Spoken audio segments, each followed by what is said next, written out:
New Zealand Prime Minister-elect Ardern focuses on final touches in coalition deal, New Zealand dollar sinks. Wellington, Reuters. New Zealand Prime Minister-elect Jacinda Ardern said she would spend Friday ironing out issues and ministerial posts with coalition partner New Zealand First, one day after becoming the Pacific nation's youngest leader in more than 150 years.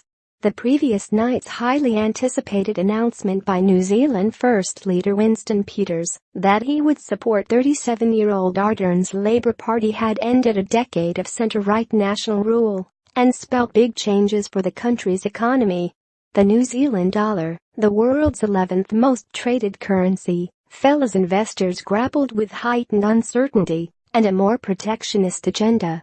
The currency dropped 1.7% on Thursday, its largest daily loss in more than a year, and then extended its losses to a 5-month low of $0.6995 on Friday. Clarity is what the market always wants. It's not very clear what their first policies are, or even their target policies, said Stuart Ive, Wellington-based dealer at Financial.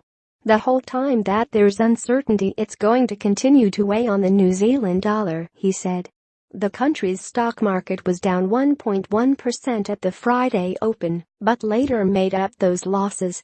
Ardern told Radio New Zealand on Friday that her party would meet to decide ministerial posts in the afternoon, though it had already offered the Deputy Prime Minister role to Peters and was waiting for his decision. She confirmed that most of the party's flagship policies, including a ban on some foreign ownership of housing, had survived the negotiations with Peters in recent weeks. With New Zealand First, we've got a few more details to iron out, Ardern said. Our plan remains, with a few minor changes. We're finalizing in the next 24 hours the detail of both agreements.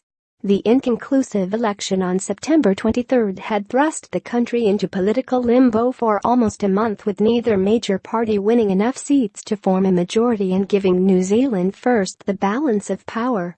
New Zealand First and Labour also needed support from the Progressive Green Party, which said it would strike a confidence and supply agreement, meaning it was officially outside government but would hold ministerial posts and vote on key pieces of legislation like the budget.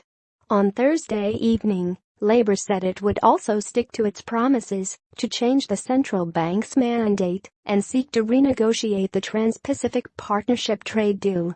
Ardern said the parties would release their agreements early next week, and an announcement on ministerial posts would come later in the week. Reporting by Charlotte Greenfield, editing by Matthew Lewis and Michael Perry.